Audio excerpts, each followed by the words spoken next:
মার্কিন শুল্ক ঝড়ের পর এবার জরিমানা। জোড়া ধাক্কায় ভারতের অর্থনীতিতে যেন সুনামির আঘাত। আর এতে যুক্তরাষ্ট্র ও ভারতের মধ্যে বাণিজ্যিক সম্পর্ক এক ভয়াবহ মোড় নিয়েছে। মার্কিন প্রেসিডেন্ট ডোনাল্ড ট্রাম্প আগেই জানিয়েছিলেন, রাশিয়ার কাছ থেকে তেল কেনার জেরে দিল্লিকে জরিমানা দিতে হবে। হোয়াইট হাউস থেকে এবার সেই অঙ্কও জানিয়ে দেওয়া হলো। ভারতীয় পণ্যের উপর শুল্ক দ্বিগুণ করল যুক্তরাষ্ট্র। নতুন শুল্ক 50%, কার্যকর হবে 27 আগস্ট থেকে। মার্কিন প্রশাসন ভারতের উপর যে 50% শুল্ক বসালো তা ব্রাজিলের সঙ্গে যৌথভাবে সর্বোচ্চ শুল্ক হার। বাড়তি এই শুল্ক আরোপের সিদ্ধান্তের নিন্দা জানিয়েছে দিল্লি। কঠোর বিবৃতি দেওয়া হলো পররাষ্ট্র মন্ত্রণালয়ের পক্ষ থেকে। প্রয়োজনীয় পদক্ষেপেরও হুঁশিয়ারি দিয়েছে তারা। কিছুদিন আগেও বন্ধু বলে সম্বোধন করেছিলেন ট্রাম্প ও মোদি। শুরু হয়েছিল উচ্চাকাঙ্ক্ষী বাণিজ্য আলোচনা। মোদির লক্ষ্য ছিল আগামী 5 বছরে দুই দেশের মধ্যে বাণিজ্য দ্বিগুণ করে $500 বিলিয়ন নেওয়া। কিন্তু ওয়াশিংটনের ভারত বিরোধী আগ্রাসী শুল্ক নীতি মোদি সরকারের সেই পরিকল্পনায় বড় ধাক্কা দিয়েছে। সবকিছু মিলিয়ে দুই দেশের সম্পর্ক এখন বহু বছরের মধ্যে সবচেয়ে খারাপ অবস্থায়।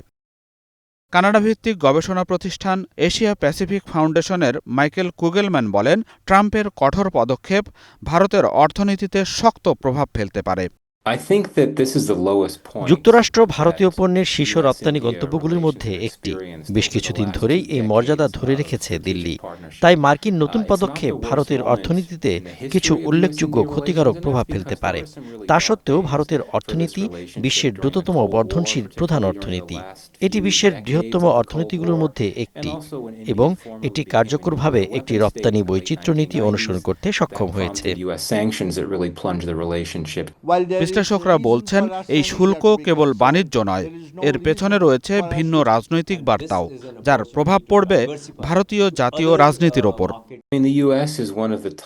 ভারতের অভ্যন্তরীণ রাজনীতি এখানে বড় ভূমিকা রাখবে, কারণ প্রেসিডেন্ট ট্রাম্প ভারতের সঙ্গে যে আচরণ করেছেন তা নিয়ে ভারতীয় জনগণ অত্যন্ত অসন্তুষ্ট।